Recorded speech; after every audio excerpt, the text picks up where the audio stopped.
ਬਹੁਤ ਸਵਾਗਤ ਹੈ ਸਾਰੇ ਵਿਦਿਆਰਥੀਆਂ ਦਾ। ਇੱਕ ਵਾਰੀ ਫੇਰ ਹਾਜ਼ਰ ਹਾਂ। ਸਾਡੇ ਨਾਲ ਮੌਜੂਦ ਨੇ ਜਸਮੀਤ ਭਾਟੀਆ ਜੀ, ਜਿਹੜੇ ਕਿ ਲੈਂਡਮਾਰਕ ਇਮੀਗ੍ਰੇਸ਼ਨ ਨੂੰ ਰਿਪਰੈਜ਼ੈਂਟ ਕਰਦੇ ਨੇ। ਸੋ ਬਹੁਤ ਹੀ ਖਾਸ ਸਾਡਾ ਇਹ ਸ਼ੋਅ, ਔਰ ਮੈਨੂੰ ਲੱਗਦਾ ਹੈ ਕਿ ਬਹੁਤ ਵੱਡੀ ਇਨਫੋਰਮੇਸ਼ਨ ਸਟੂਡੈਂਟ ਇਸ ਸ਼ੋਅ ਦੇ ਜ਼ਰੀਏ ਹਾਸਲ ਕਰਦੇ ਨੇ। ਸੋ ਜਸਮੀਤ ਜੀ ਅੱਜ ਵੀ ਮੋਹਾਲੀ ਦਫ਼ਤਰ ਦੇ ਵਿੱਚ ਨਹੀਂ ਨੇ। ਅੱਜ ਵੀ ਸਵੇਰ ਦੇ ਜਸਮੀਤ ਜੀ ਨੂੰ ਬਹੁਤ ਸਾਰੇ ਸਟੂਡੈਂਟਸ ਨੇ ਮੁਲਾਕਾਤ ਕੀਤੀ ਹੈ। ਆਉਂਦੇ ਦਿਨਾਂ ਦਾ ਜਸਮੀਤ ਜੀ ਦਾ ਸ਼ਡਿਊਲ ਲਵਾਂਗੇ, ਔਰ ਲਗਾਤਾਰ ਜਿਹੜੀਆਂ ਗੱਲਾਂ ਹੋ ਰਹੀਆਂ ਨੇ ਕੈਨੇਡਾ ਨੂੰ ਲੈ ਕੇ, ਐਕਸਪੈਕਟਡ ਰਿਜ਼ਲਟ ਕਦੋਂ ਹੈ, ਰਿਜ਼ਲਟ ਕਦੋਂ ਅਸੀਂ ਐਕਸਪੈਕਟ ਕਰੀਏ, ਸਭ ਤੋਂ ਵੱਡੀ ਚਰਚਾ ਇਸ ਵਕਤ ਇਹਦੇ ਤੇ ਹੋ ਰਹੀ ਹੈ। ਕਿਉਂਕਿ ਲੈਂਡਮਾਰਕ ਇਮੀਗ੍ਰੇਸ਼ਨ ਵੱਲੋਂ 10 ਤੋਂ ਬਾਅਦ ਹੀ ਇਮੀਡੀਏਟ ਫਾਈਲਸ ਲਾਉਣੀਆਂ ਸ਼ੁਰੂ ਕਰ ਦਿੱਤੀਆਂ ਗਈਆਂ ਸੀ। ਸੋ ਉਮੀਦ ਕਰਦੇ ਹਾਂ ਕਿ ਅਗਲੇ 5 7 10 ਦਿਨਾਂ ਦੇ ਵਿੱਚ ਜਿਹੜੀਆਂ ਨਵੀਆਂ ਫਾਈਲਸ ਨੇ ਉਹਨਾਂ ਦਾ ਰਿਜ਼ਲਟ ਆ ਸਕਦਾ ਹੈ। ਬਾਕੀ ਡਿਪੈਂਡ ਕਰਦਾ ਹੈ ਹਾਈ ਕਮਿਸ਼ਨ ਤੇ ਕਿ ਉਹ ਪ੍ਰੋਸੈਸਿੰਗ ਟਾਈਮ ਕਿੰਨਾ ਵੱਧ ਲੈਂਦੇ ਨੇ ਜਾਂ ਕਿੰਨਾ ਘੱਟ ਲੈਂਦੇ ਨੇ। ਜਸਮੀਤ ਜੀ, ਤੁਹਾਡੀ ਨਜ਼ਰ 'ਚ ਕਿਉਂਕਿ ਵਰਕਲੋਡ ਬਹੁਤ ਜ਼ਿਆਦਾ ਹੈ, ਫਾਈਲਾਂ ਵੀ ਇਮੀਡੀਏਟਲੀ ਬਹੁਤ ਜ਼ਿਆਦਾ ਲੱਗੀਆਂ ਨੇ, ਇਹਦਾ ਮਤਲਬ ਹੈ ਪ੍ਰੋਸੈਸਿੰਗ ਟਾਈਮ ਲੰਬਾ ਹੋ ਸਕਦਾ ਹੈ। और सर मैं ਇਹਦੇ ਦੋ ਤਿੰਨ ਚੀਜ਼ਾਂ ਕਹਿਣਾ ਚਾਹਾਂਗਾ। ਇੱਕ ਤਾਂ ਬੱਚਿਆਂ ਨੂੰ ਮੈਂ ਕਹਿਣਾ ਚਾਹਾਂਗਾ ਕਿ ਸਪੋਜ਼ ਕਿਸੇ ਨੂੰ 1 ਤੇ 5.5 ਬੈਂਡ ਤੇ ਫਾਈਲ ਲੱਗੀ ਵੀ, ਔਰ ਸਪੋਜ਼ ਕਿਸੇ ਨੂੰ ਰਿਫਿਊਜ਼ਲ ਆ ਗਈ ਜਾਂ ਕਿਸੇ ਦੀ ਪੀਟੀ ਤੇ ਫਾਈਲ ਲੱਗੀ, ਉਹਨੂੰ ਰਿਫਿਊਜ਼ਲ ਆ ਗਈ ਇਮੀਡੀਏਟਲੀ, ਆਪਾਂ ਇਮੀਡੀਏਟਲੀ ਕਨਕਲੂਜਨ ਤੇ ਨਾ ਪਹੁੰਚੀਏ ਕਿ ਵੀਜ਼ਾ ਐਮਬੈਸੀ ਨੇ ਨਹੀਂ ਦੇਣਾ। ਕਿਉਂਕਿ ਮੈਨੂੰ ਲੱਗਦਾ ਹੈ ਕਿ ਹੱਲੇ ਤਾਂ ਐਮਬੈਸੀ ਨੂੰ ਆਪੇ ਹੀ ਨਵੇਂ ਰੂਲਸ ਨੂੰ ਐਡਜਸਟ ਕਰਦਿਆਂ ਥੋੜਾ ਸਮਾਂ ਲੱਗ ਜਾਣਾ। ਕਿ ਜਿਹੜੇ ਜਦੋਂ ਨਵੇਂ ਰੂਲਸ ਚੇਂਜ ਹੁੰਦੇ ਆ ਤਾਂ ਉਦੋਂ ਐਮਬੈਸੀ ਨੂੰ ਹੀ ਨਵੇਂ ਰੂਲਸ ਨੂੰ ਐਡਜਸਟ ਕਰਦਿਆਂ ਥੋੜਾ ਜਿਹਾ ਸਮਾਂ ਲੱਗ ਜਾਣਾ। ਸੋ ਜੇ ਕਿਸੇ ਦੀ ਰਿਫਿਊਜ਼ਲ ਆ ਵੀ ਜਾਂਦੀ ਹੈ ਜਾਂ ਕਿਸੇ ਨੂੰ ਜੇ ਵੀਜ਼ਾ ਵੀ ਆ ਜਾਂਦਾ ਹੈ, ਤਾਂ ਦੂਜੇ ਪੱਖੋਂ ਇੱਦਾਂ ਵੀ ਹੈ ਕਿ ਕਾਫੀ ਸਾਰੇ ਕੰਸਲਟੈਂਟਸ ਨੇ ਕਹਿਣਾ ਸ਼ੁਰੂ ਕਰਤਾ ਕਿ ਮੇਰਾ ਵੀਜ਼ਾ ਆ ਗਿਆ, ਮੇਰੇ ਬੱਚੇ ਦਾ ਵੀਜ਼ਾ ਵੀ ਆ ਗਿਆ 1 ਤੇ 5.5 ਬੈਂਡ ਤੇ। ਸੋ ਕਈ ਤਾਂ ਇੱਦਾਂ ਹੀ ਕਹੀ ਜਾਂਦੇ ਆ ਕਿ ਵੀਜ਼ੇ ਬਹੁਤ ਆ ਗਏ, ਵੀਜ਼ੇ ਬਹੁਤ ਆ ਗਏ, ਕਿਉਂਕਿ 10 ਅਗਸਤ ਤੋਂ ਬਾਅਦ ਪਹਿਲਾਂ ਤਾਂ ਇੰਨੀਆਂ ਫਾਈਲਾਂ ਹੀ ਨਹੀਂ ਲੱਗੀਆਂ। ਸੋ ਵੀਜ਼ੇ ਕਿੱਥੋਂ ਆ ਗਏ, ਇੰਨੇ ਵੀਜ਼ੇ ਕਿੱਥੋਂ ਆ ਗਏ। ਪਰ ਸ਼ਾਇਦ ਜੇ ਕਿਸੇ ਦਾ 1 2 3 4 ਵੀਜ਼ਾ ਆ ਗਏ, ਸੋ ਉਹ ਵੀ ਹੋ ਸਕਦਾ ਕਿ ਵੀਜ਼ਾਸ ਬਹੁਤ ਸਾਰੇ ਆ ਗਏ, ਪਰ ਉਹ ਵੀ ਅਸੈਸ ਕਰਨਾ ਪਏਗਾ ਕਿ ਕਿੰਨੇ ਪਰਸੈਂਟੇਜ 'ਚ ਵੀਜ਼ਾ ਆ ਗਏ। ਪਰ ਮੈਂ ਇਸ ਚੀਜ਼ ਨੂੰ ਲੈ ਕੇ ਪੋਜ਼ਿਟਿਵ ਹਾਂ ਕਿ ਐਮਬੈਸੀ ਨੇ ਜੇ SDS 'ਚ ਕੀਤਾ ਹੈਗਾ ਓਵਰਆਲ 6 ਬੈਂਡ ਨੂੰ, ਔਰ ਕੀ ਕਹਿੰਦੇ ਆ ਤਾਂ ਵੀਜ਼ਾਸ ਵੀ ਦੇਗੀ ਐਮਬੈਸੀ। ਸੋ ਸਟੂਡੈਂਟ ਆਪਣੀ ਹੋਪ ਨਾ ਛੱਡੋ। ਸੋ ਇਹ ਚੀਜ਼ ਮੈਂ ਸਾਰਿਆਂ ਨੂੰ ਕਹਿਣਾ ਚਾਹਾਂਗਾ, ਕਿਉਂਕਿ ਕੁਝ ਬੱਚੇ PT 62 65 ਤੇ ਵੀ ਮੇਰੇ ਕੋਲ ਆਏ ਨੇ ਅੱਜ, ਜਿਨ੍ਹਾਂ ਨੂੰ ਰੀਸੈਂਟ ਰਿਫਿਊਜ਼ਲ ਆਈ ਹੈ। ਸੋ ਪਹਿਲਾਂ ਤਾਂ ਦੇਖੋ ਕਿ ਜਿਹੜੇ PT 62 65 ਤੇ ਬੱਚੇ ਹੈ, ਮੈਂ ਉਹਨਾਂ ਨੂੰ ਕਹਿਣਾ ਚਾਹਾਂਗਾ ਪਹਿਲਾਂ ਚੈੱਕ ਕਰੋ ਕਿ ਤੁਹਾਡਾ ਪ੍ਰਾਈਵੇਟ ਕਾਲਜ ਸੀ ਕਿ ਗਵਰਨਮੈਂਟ ਕਾਲਜ ਸੀ। ਜੇ ਤਾਂ ਗਵਰਨਮੈਂਟ ਕਾਲਜ ਸੀ ਫਿਰ ਆਪਾਂ ਰੀਫਾਈਲਿੰਗ ਕਰੀਏ ਉਹਦੀ, ਜੇ ਪ੍ਰਾਈਵੇਟ ਕਾਲਜ 'ਚ ਸੀ ਫਿਰ ਅਸੀਂ ਕੀ ਕਹਿੰਦੇ ਆ ਆਪਣਾ ਕਾਲਜ ਚੇਂਜ ਕਰੀਏ। ਸੋ ਮੇਰੀ ਸਾਰੇ ਸਟੂਡੈਂਟਸ ਨੂੰ ਇਹੀ ਰਾਏ ਹੈ ਕਿ ਆਪਾਂ ਇੱਕਦਮ ਕਨਕਲੂਜਨ ਤੇ ਨਾ ਪਹੁੰਚੀਏ, ਬਿਕੋਜ਼ ਆਪਾਂ ਇੱਕਦਮ ਕਨਕਲੂਜਨ ਤੇ ਪਹੁੰਚ ਜਾਂਦੇ ਆ ਤਾਂ ਇੱਕਦਮ ਇਸ ਚੀਜ਼ ਨੂੰ ਨਾ ਲਈਏ ਕਿ ਮੇਰੀ ਰਿਫਿਊਜ਼ਲ ਆ ਗਈ ਜਾਂ ਮੇਰਾ ਵੀਜ਼ਾ ਆ ਗਿਆ। ਤੁਸੀਂ ਦੇਖੋ ਰਿਫਿਊਜ਼ਲ ਆ ਗਈ ਤਾਂ ਡੋਂਟ ਗੈਟ ਡੀਮੋਟੀਵੇਟਡ, ਬਿਕੋਜ਼ ਰਿਫਿਊਜ਼ਲ ਤਾਂ 7 ਬੈਂਡ ਵਾਲੇ ਦੀ ਵੀ ਆ ਸਕਦੀ ਹੈ। ਰਿਫਿਊਜ਼ਲ ਤਾਂ 7 ਬੈਂਡ ਵਾਲੇ ਦੀ ਵੀ ਰਿਫਿਊਜ਼ਲ ਆ ਸਕਦੀ ਹੈ। ਸੋ ਆਪਾਂ ਇਹ ਨਹੀਂ ਕਹਿ ਸਕਦੇ ਕਿ ਮੇਰੀ ਰਿਫਿਊਜ਼ਲ ਆ ਗਈ, ਮੇਰੇ ਓਵਰਆਲ 6 ਬੈਂਡ ਸੀ। ਸੋ ਸਟੂਡੈਂਟਸ ਅਸੈਸ ਕਰਨਾ ਪਏਗਾ ਕਿ ਕਿੱਦਾਂ ਤੁਹਾਡੀ ਫਾਈਲ ਲੱਗੀ ਸੀ, ਔਰ ਜੇ ਤੁਹਾਡੀ ਸਰਕਾਰੀ ਕਾਲਜ 'ਚ ਫਾਈਲ ਲੱਗੀ ਸੀ ਤਾਂ ਆਪਾਂ ਰੀਫਾਈਲਿੰਗ ਕਰਕੇ, ਰੀਫਾਈਲਿੰਗ ਜ਼ਰੂਰ ਕਰੋ, ਬਿਕੋਜ਼ ਦੇਖੋ ਐਮਬੈਸੀ ਵੀ ਇਸ ਟਾਈਮ ਤੇ ਨਵੇਂ ਰੂਲਸ ਲਈ ਆਪਣੇ ਆਪ ਨੂੰ ਕੀ ਕਹਿੰਦੇ ਆ ਵਾਕਫ ਕਰ ਰਹੀ ਹੈ। ਬਿਲਕੁਲ ਠੀਕ ਹੈ ਸਰ, ਬੜੀ ਇੰਪੋਰਟੈਂਟ ਤੁਸੀਂ ਗੱਲ ਹੈ ਜਿਹੜੀ ਕਹੀ ਹੈ।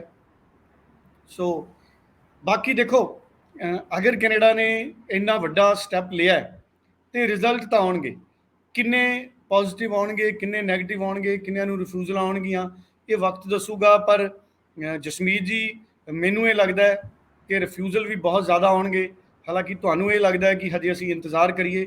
ਮੇਰੀ ਨਜ਼ਰ 'ਚ ਬਹੁਤ ਵੱਡੀ ਗਿਣਤੀ 'ਚ ਰਿਫਿਊਜ਼ਲ ਵੀ ਆਉਣਗੇ, ਕਿਉਂਕਿ ਨੰਬਰ ਆਫ ਫਾਈਲਸ ਇੰਨੀਆਂ ਜ਼ਿਆਦਾ ਹੋ ਜਾਣੀਆਂ ਨੇ। ਮੈਂ ਦੇਖ ਰਿਹਾ ਸੀ ਕਿ ਸਟੂਡੈਂਟਸ ਦੀਆਂ ਫਾਈਲਸ UK ਲਈ ਘਟ ਗਈਆਂ, ਆਸਟ੍ਰੇਲੀਆ ਲਈ ਘਟ ਗਈਆਂ, ਤੇ ਹਰ ਸਟੂਡੈਂਟ ਕਹਿੰਦਾ ਕਿ ਇੱਕ ਵਾਰ ਅਸੀਂ ਕੈਨੇਡਾ ਟਰਾਈ ਕਰ ਲਈਏ। ਖਾਸ ਤੌਰ 'ਤੇ ਉਹ ਸਟੂਡੈਂਟ ਜਿਹੜੇ 6 ਓਵਰਆਲ ਵਾਲੇ ਸੀ, 5.5 ਵਾਲੇ ਸੀ ਜਾਂ ਰਿਫਿਊਜ਼ਲ ਵਾਲੇ ਸੀ। ਸੋ ਇਸ ਕਰਕੇ ਜਦੋਂ ਨੰਬਰ ਆਫ ਫਾਈਲਸ ਅਚਾਨਕ ਬਹੁਤ ਜ਼ਿਆਦਾ ਲੱਗਣਗੀਆਂ ਤੇ ਫਿਰ ਰਿਫਿਊਜ਼ਲ ਤਾਂ ਆਉਣਗੇ ਹੀ ਆਉਣਗੇ। ਔਰ ਬਾਕੀ ਤੁਸੀਂ ਇਹਦੇ ਤੇ ਕੀ ਕਹਿਣਾ ਚਾਹੋਗੇ? ਸਰ ਨਹੀਂ, ਮੈਨੂੰ ਲੱਗਦਾ ਕਿ ਕੈਨੇਡਾ ਪੋਜ਼ਿਟਿਵ ਹੈ ਆਪਣੇ ਬੱਚਿਆਂ ਨੂੰ ਲੈ ਕੇ, ਔਰ ਪੋਜ਼ਿਟਿਵ ਹੀ ਰਹੇਗੀ ਫਿਊਚਰ ਵਿੱਚ ਵੀ, ਔਰ ਵੀਜ਼ਾ ਕਾਫੀ ਵੱਡੇ ਪੱਧਰ ਤੇ ਆ ਸਕਦੇ ਆ। ਇੱਕ ਮੋਡਿਊਲ 'ਚ 5.5 ਬੈਂਡ ਵਾਲਿਆਂ ਦੇ ਵੀ ਵੀਜ਼ਾ ਆ ਸਕਦੇ ਆ। ਪਰ ਜੇ ਆਪਾਂ ਕਿਸੇ ਗਵਰਨਮੈਂਟ ਕਾਲਜ 'ਚ ਫਾਈਲ ਲਗਾਵਾਂਗੇ ਤਾਂ ਇੱਕ ਮੋਡਿਊਲ 'ਚੋਂ 5.5 ਬੈਂਡ ਵਾਲਿਆਂ ਦੇ ਵੀਜ਼ਾ ਚੰਗੇ ਅਸੀਂ ਐਕਸਪੈਕਟ ਕਰ ਸਕਦੇ ਹਾਂ। ਬਿਲਕੁਲ ਠੀਕ ਹੈ ਜੀ।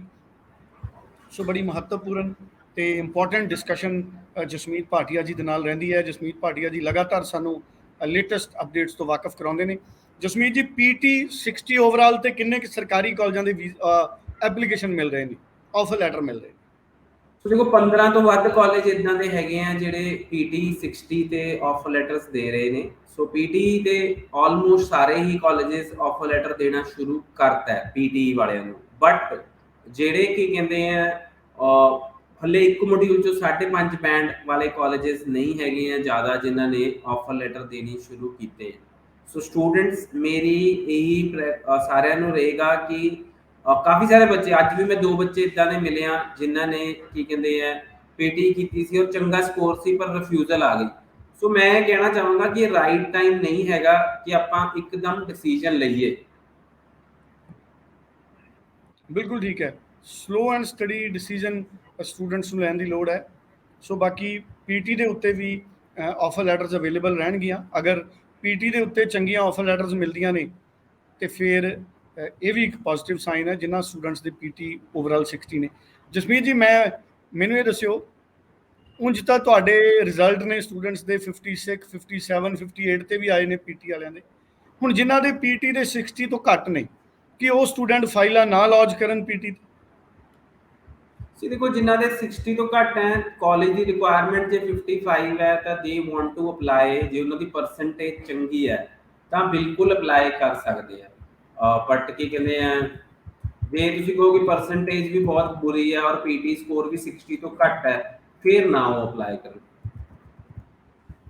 ਬਿਲਕੁਲ ਠੀਕ ਹੈ। ਸੋ ਪੀਟੀ ਵਾਲੇ ਉਹ ਸਟੂਡੈਂਟ ਜਿਨ੍ਹਾਂ ਦੀ ਪਰਸੈਂਟੇਜ ਅੱਛੀ ਹੈ, ਪ੍ਰੋਫਾਈਲ ਦੇ ਬਾਕੀ ਪੈਰਾਮੀਟਰਸ ਜਿਨ੍ਹਾਂ ਦੇ ਚੰਗੇ ਨੇ, ਸੋ ਉਹ ਐਕਸਪੈਕਟ ਕਰ ਸਕਦੇ ਨੇ। ਪਰ ਜਸਮੀਤ ਜੀ, ਪੀਟੀ 60 ਤੋਂ ਘੱਟ ਉਹ ਫਾਈਲ ਤਾਂ ਫਿਰ ਨਾਨ ਐਸਡੀਐਸ ਲੱਗੀ ਨਾ ਜੀ?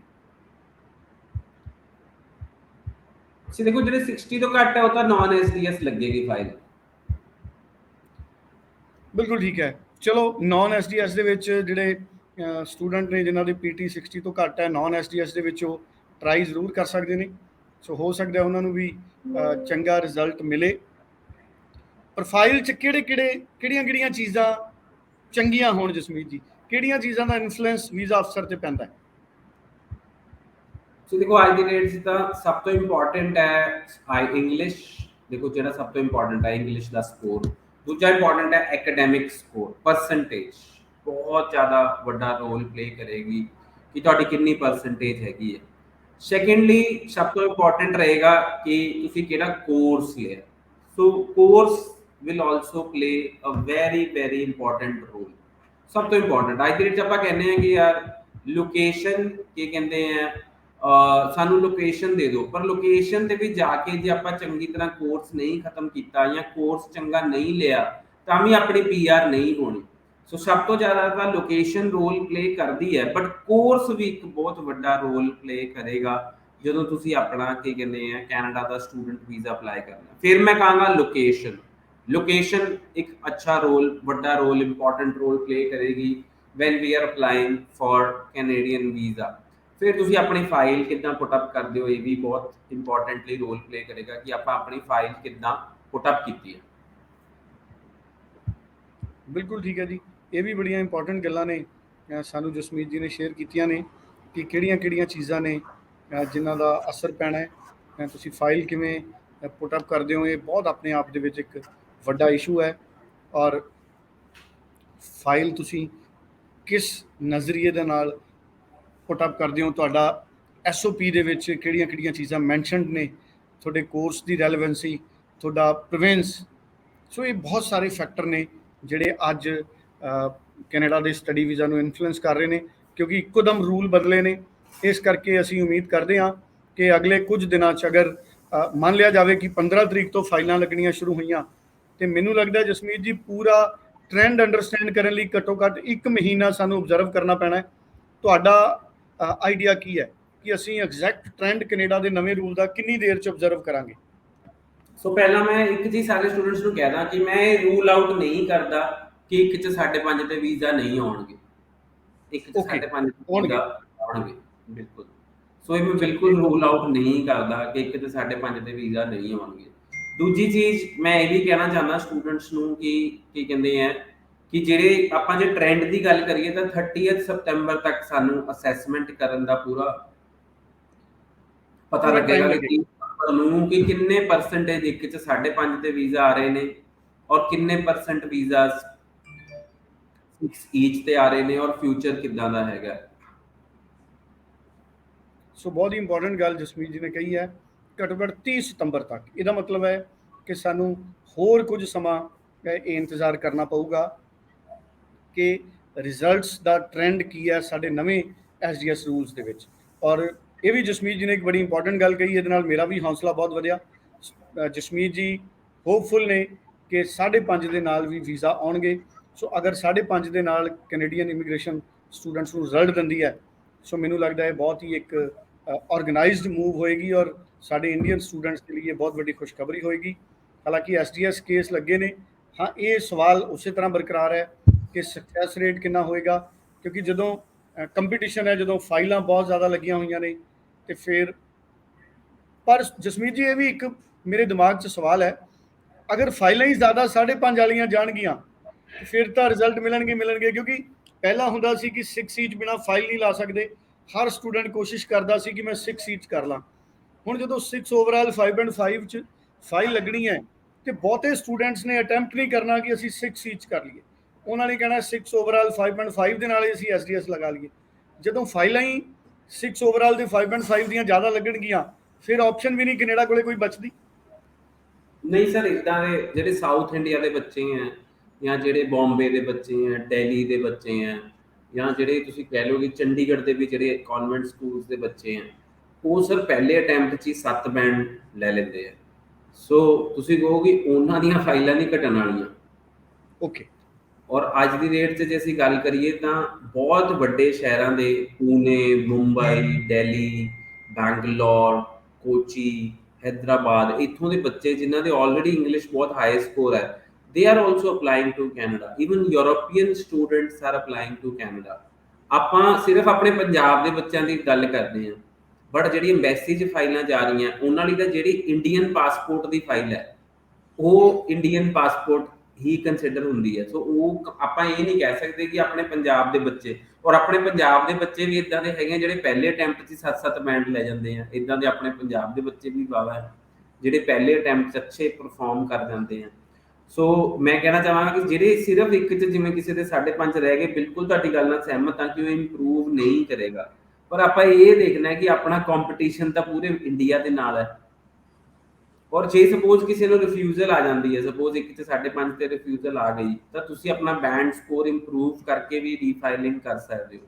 ਕਿਉਂਕਿ ਨਾਰਮਲੀ ਇਦਾਂ ਹੀ ਹੁੰਦਾ ਕਿ ਨਾਰਮਲੀ ਬੱਚਾ ਕਹਿੰਦਾ ਹੁਣ ਤਾਂ ਇੱਕ 'ਚ 5.5 ਬੈਂਡ ਤੇ ਵੀਜ਼ਾ ਦੇਣੇ ਸ਼ੁਰੂ ਕਰਤੇ ਐਮਬੈਸੀ ਨੇ, ਮੈਂ ਇੰਪਰੂਵ ਨਹੀਂ ਕਰਦਾ। ਬਟ ਸਟੂਡੈਂਟਸ ਨੂੰ ਕਹਿਣਾ ਚਾਹਾਂਗਾ ਕਿ ਤੁਸੀਂ ਇੰਪਰੂਵ ਨਹੀਂ ਕਰ ਸਕਦੇ, ਤੁਸੀਂ ਗਵਰਨਮੈਂਟ ਕਾਲਜ 'ਚ ਅਪਲਾਈ ਕਰੋ, ਤੁਸੀਂ ਦੇਖੋ ਕਿ ਤੁਹਾਡਾ ਵੀਜ਼ਾ ਆਉਂਦਾ ਕਿ ਨਹੀਂ ਆਉਂਦਾ। ਬਟ ਉਮੀਦ ਇਹੀ ਕੀਤੀ ਜਾ ਸਕਦੀ ਹੈ ਕਿ ਐਸਡੀਐਸ 'ਚ ਕਾਫੀ ਵੀਜ਼ਾ ਆਉਣਗੇ। ਨਵਪ੍ਰੀਤ, ਯੈਸ, ਤੁਸੀਂ ਕੀ ਕਹਿੰਦੇ ਆ, project management is relevant to any graduate can apply for project management. ਬਿਲਕੁਲ ਜੀ। ਸੋ ਤੁਹਾਡਾ ਵੀ ਜਿਹੜਾ ਸਵਾਲ ਦਾ ਜਵਾਬ ਮਿਲਿਆ। ਇੱਧਰ ਮੋਦੀ ਸਾਹਿਬ ਦਾ ਸਵਾਲ ਹੈ, ਨੀਲ ਮੋਦੀ ਸਾਹਿਬ ਦਾ। ਇਹ ਕਹਿੰਦੇ ਇਮੀਗ੍ਰੈਂਟਸ ਟਾਰਗੇਟ ਇਨਕਰੀਜ਼ ਹੋਏਗਾ ਅਬਾਊਟ 9 ਲੱਖ, ਇਹੋ ਜਿਹਾ ਕੁਝ ਡਿਕਲੇਅਰ ਹੋਇਆ ਜੀ? ਪਤਾ ਨਹੀਂ ਸਰ ਇਦਾਂ ਦਾ। ਵੈਸੇ ਤਾਂ ਉਹ ਸਾਲ ਦੇ 1 ਮਿਲੀਅਨ ਬੰਦੇ ਨੂੰ ਪੀਆਰ ਦੇਣਾ ਹੀ ਚਾਹੁੰਦੇ ਨੇ।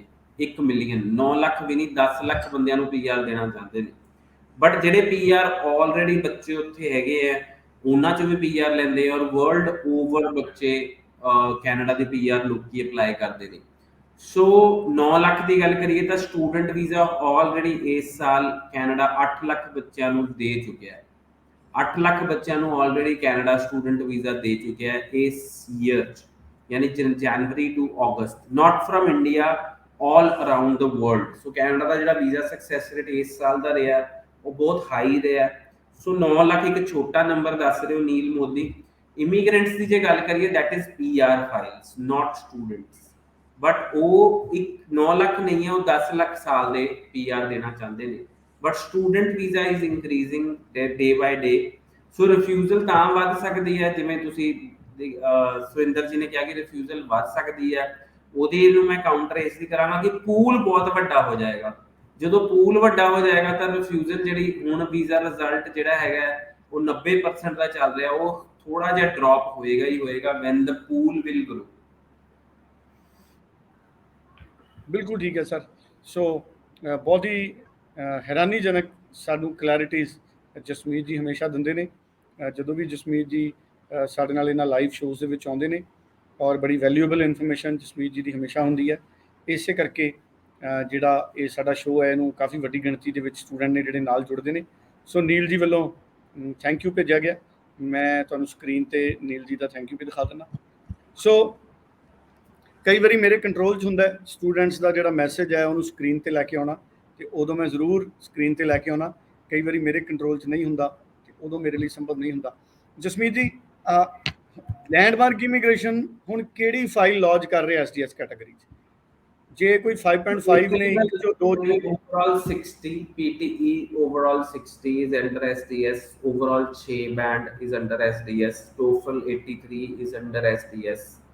ਅਸੀਂ ਗੱਲ ਕਰਦੇ ਹਾਂ ਤਾਂ KL is under SDS। ਸੋ ਜਿਵੇਂ ਹੁਣ ਸੀਮਾ ਪੌਲ ਦਾ ਵੀ ਕੁਐਸਚਨ ਆਇਆ ਤਾਂ this is under SDS। ਸੀਮਾ ਪੌਲ ਜੀ your file will be launched under SDS only।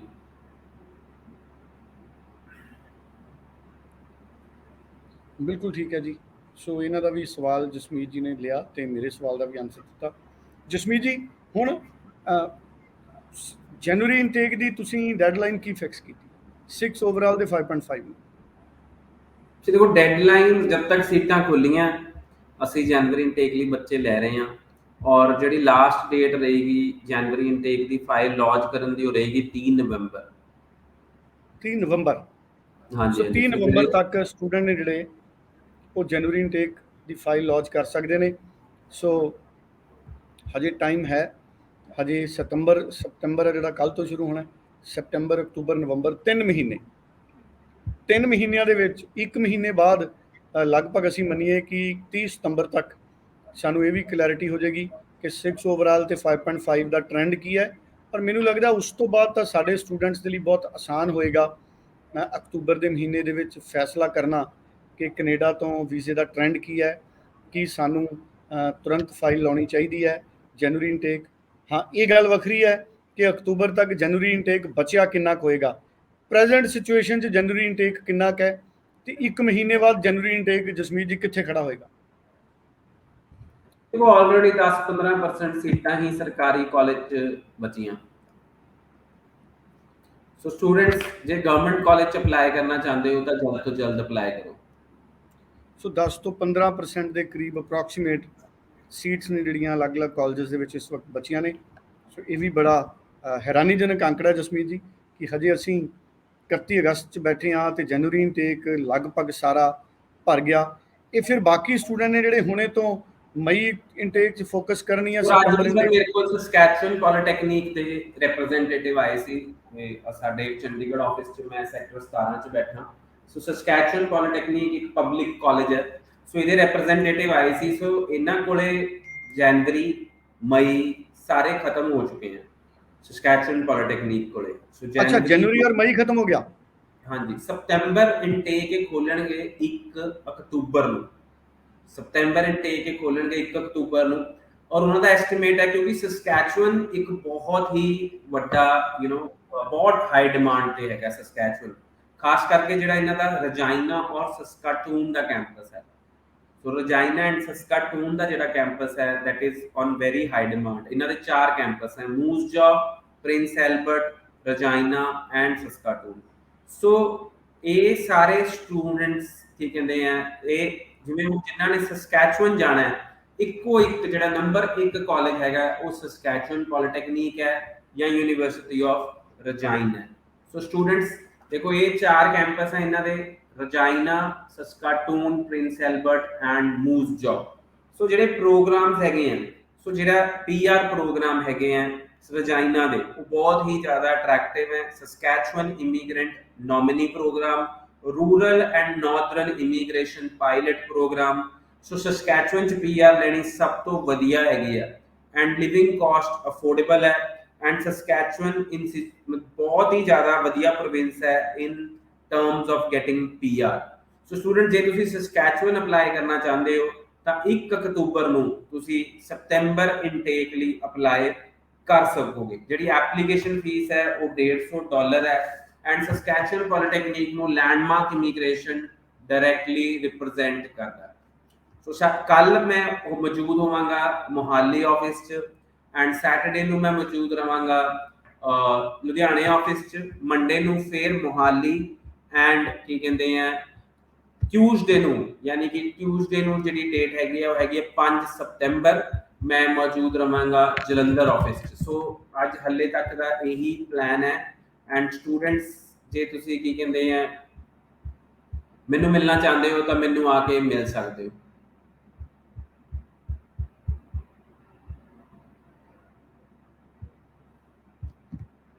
And ਆਪਣੇ ਸਾਰੇ ਡਾਊਟ ਵੀ ਕਲੀਅਰ ਕਰ ਸਕਦੇ ਹੋ।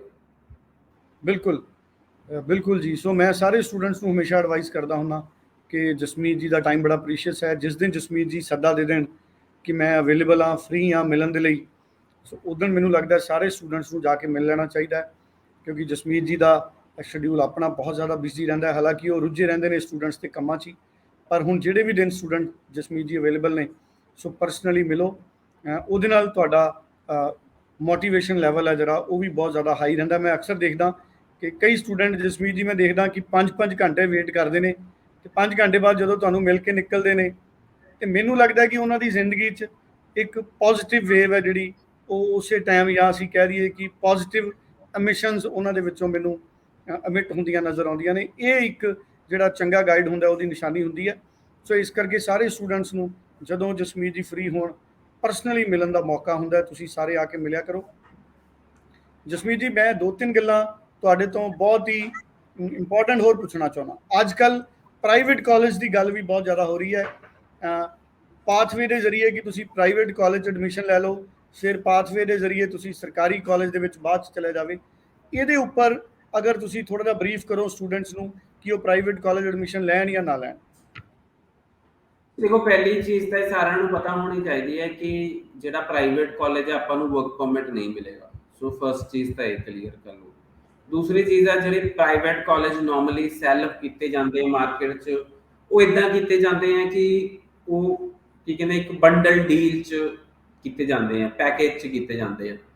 ਸੋ ਪਹਿਲਾਂ ਜਿਹੜੇ ਤੁਹਾਡੀ ਟਿਊਸ਼ਨ ਫੀਸ ਲੱਗਦੀ ਹੈ, ਕੀ ਕਹਿੰਦੇ ਆ ਤੁਸੀਂ ਟਿਊਸ਼ਨ ਫੀਸ ਦਿੰਦੇ ਨਹੀਂ ਹੋ, ਆਈ ਡੋਂਟ ਨੋ ਕਿੱਦਾਂ ਰਸੀਟ ਲੱਗਦੀ ਹੈ ਤੁਹਾਡੀ ਫਾਈਲ ਦੇ ਅੰਦਰ, ਐਂਡ ਜਿਹੜਾ ਵੀਜ਼ਾ ਚਾਂਸਿਸ ਹੈ ਉਹ ਵੀ ਬਹੁਤ ਹੀ ਘੱਟ ਰਹਿੰਦਾ। ਸੋ ਸਟੂਡੈਂਟਸ, ਜਦੋਂ ਆਪਾਂ ਪ੍ਰਾਈਵੇਟ ਕਾਲਜ 'ਚ ਅਪਲਾਈ ਕਰਦੇ ਹਾਂ, ਪਹਿਲਾਂ ਤਾਂ ਇਹ ਦੇਖਣਾ ਹੈ ਕਿ ਉਹ ਕਿੱਦਾਂ ਦਾ ਕਾਲਜ ਹੈ ਔਰ ਤੁਸੀਂ ਆਪਣੀ ਫੀਸ ਜਮ੍ਹਾਂ ਕਰਾ ਰਹੇ ਹੋ ਕਿ ਨਹੀਂ ਕਰਾ ਰਹੇ ਹੋ। ਸੈਕੰਡਲੀ, ਪ੍ਰਾਈਵੇਟ ਕਾਲਜ 'ਚ ਪੋਸਟ ਗ੍ਰੈਜੂਏਟ ਵਰਕ ਪਰਮਿਟ ਨਹੀਂ ਮਿਲਣਾ। ਸੋ ਜੇ ਪੋਸਟ ਗ੍ਰੈਜੂਏਟ ਵਰਕ ਪਰਮਿਟ ਮਿਲਣਾ ਹੀ ਨਹੀਂ, ਤੇ ਆਪਾਂ ਕਿਉਂ ਅਪਲਾਈ ਕਰ ਰਹੇ ਹਾਂ। ਸੋ ਕਾਫੀ ਸਾਰੀਆਂ ਚੀਜ਼ਾਂ ਸਰ ਜਿਹੜੀਆਂ ਸਮਝਣ ਦੀ ਲੋੜ ਹੈ। ਸੋ ਜੇ ਅਸੀਂ ਕਹਿ ਰਹੇ ਹਾਂ ਸਟੂਡੈਂਟ ਨੂੰ ਕਿ ਗਵਰਨਮੈਂਟ ਕਾਲਜ 'ਚ ਅਪਲਾਈ ਕਰੋ, ਤਾਂ ਉਹਦੇ ਪਿੱਛੇ ਬਹੁਤ ਸਾਰੇ ਰੀਜ਼ਨ ਹੋਣਗੇ।